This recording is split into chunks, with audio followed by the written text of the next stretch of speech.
Today we are upgrading our equipment to a BVV3GL-SM. I don't really have any idea what that is. But anywho, I got a Best Values vac.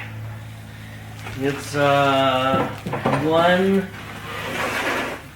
off the big international website. It was recommended for being more resistant, is the proper term, more resilient towards pens and the materials, the chemicals associated with casting blanks. I think they even called out cactus juice. So we got a hose. This is a massively thick, I'm going to say polycarbonate top, about an inch thick. This seals around it.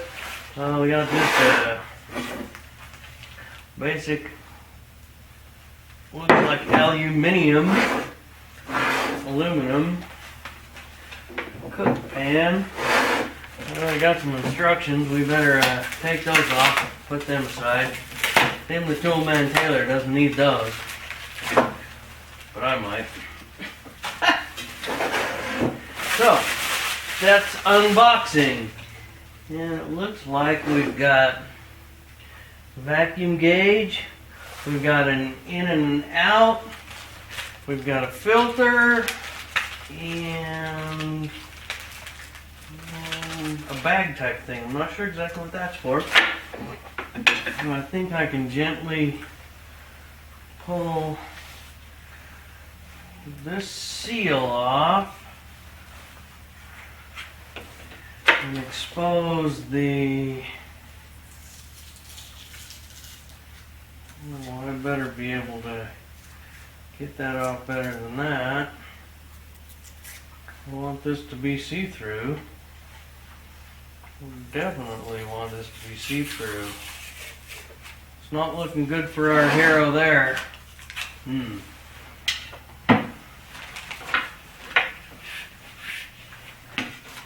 So, hold on. Let me go look and see what it says. Howdy.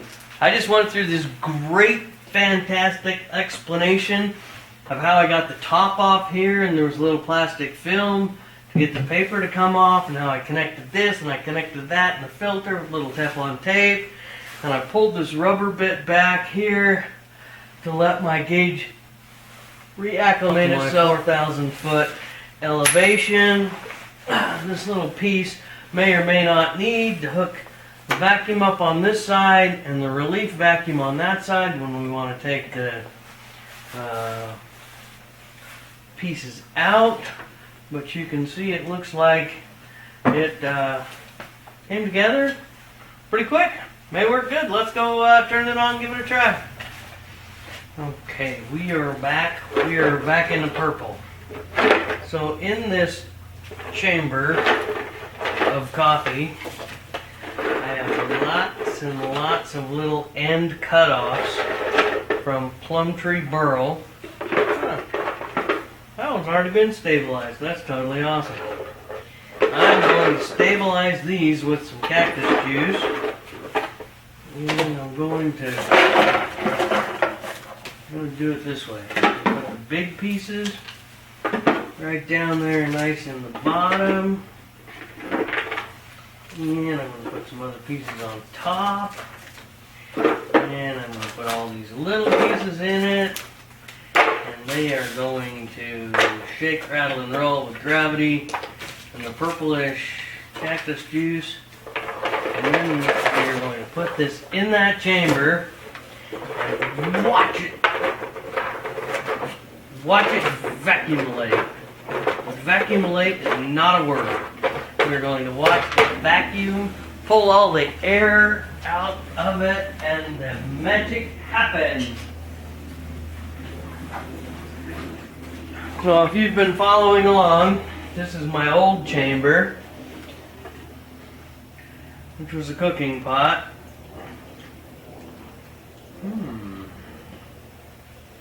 And that is an extremely purpley purple.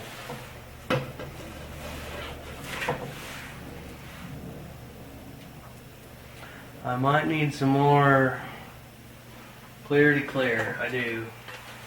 I'll get some more clear. That's going to be all my clear. So, remember, don't try this at home. Well, go ahead and try it at home, but it's going to cost you. This little sport we're involved in here is not cheap. Like this little gallon of cactus juice was only 90 bucks. So far, I hope I'm going to get 90 bucks worth of pens out of it. This little thing on the eBay was actually $135, and I didn't think that was too ridiculous. I built my own for cheap, but it wasn't reliable, and I wasn't happy with it. So I got a little bit saved up and went for it. Here we go. Let's go ahead and, wow, put that in there. Go ahead and, I feel like this may or may not seal actually. And then I've got to go get my chamber now. Okay, we've got my standard setup here with my vacuum pump. Oh, it's covered by the old lid, which I'm not using right now. That's currently deprecated. You don't know what that is? It means we're not using it anymore. My pump, still my filter. I've got my old vacuum gauge, which will be fun to compare to the new vacuum gauge. And I'm going to fire it up. Stand back. You never know what might happen. Okay, now engage. A little bit of vacuum. Oh baby, she's sealing. Oh baby, she's bubbling.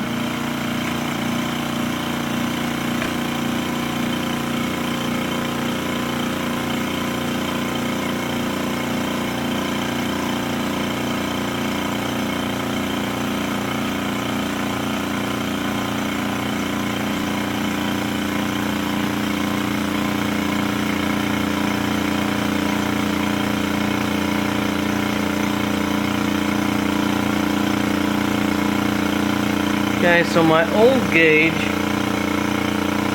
said we had achieved vacuum by now.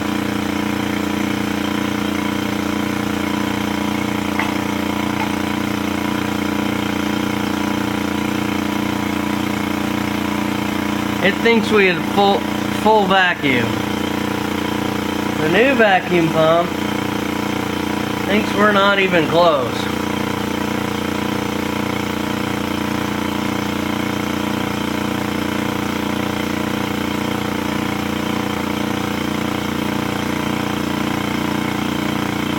We are getting results though.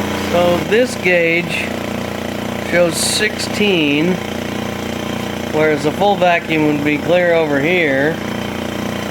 I'm not sure if I've got some sort of leaking going on.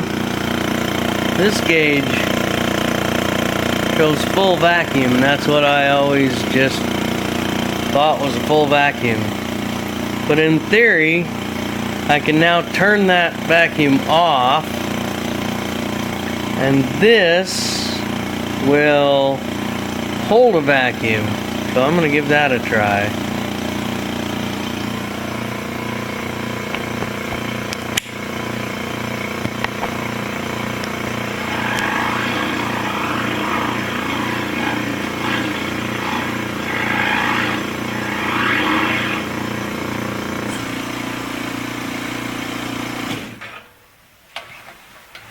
So it's holding a vacuum. And it's still bubbling out a tiny bit in there.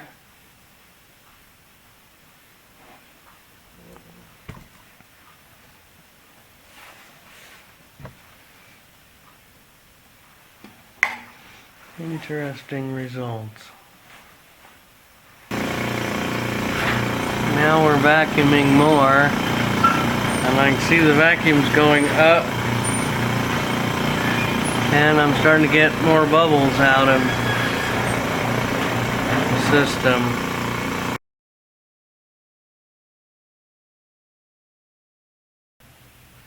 Today we're going to finish, we're done, finito, talking about the vacuum chamber. Happy with the nice big lid. I'm happy with the size of it because then I can put cups inside of it and it'll degas, and I don't actually put any fluid in that. I'll use a coffee can or something. I like these valves. I can fire this up and pull a vacuum of 21 or 22 inches, something like that, and then just close this off, and turn the pump off, and it'll hold the vacuum, and so I leave it in chamber for a little while like that. This Harbor Freight gauge and this valve and this filter and everything and this hose was all junk, so I pretty much got rid of that. Sorry, Harbor Freight, that valve's junk. This one is a good valve. Although the instructions said cut this little tab off the back, and all that did is made all the glycerin leak out of it, so I wasn't very happy with that. I should have just pulled it back and let some air in it and called it good. But I went directly in to the pump with this hose, eliminating all that other things. I've had a chance to actually use it quite a bit. I started this video a long time ago, and I'm just getting to it, but I've made some silicone molds with it, and it's degassed the silicone really well. I've cast a few pen blanks, and it degassed the material before potting it, and I tried it after, putting Alumilite in a vacuum chamber after it was already in the mold. Bad idea. Yeah, I can show you my failure there, but I haven't gotten around to that yet. So, thanks for watching. Thanks for playing. Come to the Utah Woodturning Symposium next week or the week after, May 14th in Salt Lake. Look me up. I know Sam Angelo from YouTube, the Wyoming Woodturner, is going to be there presenting, so I'm going to wander by and find him. Or if you're coming to the symposium and have questions about Utah or where to stay, let me know. I'm glad to give you some more information there. And other than that, thanks for watching. Subscribe. Give me your comments, feedback. We'll keep having fun.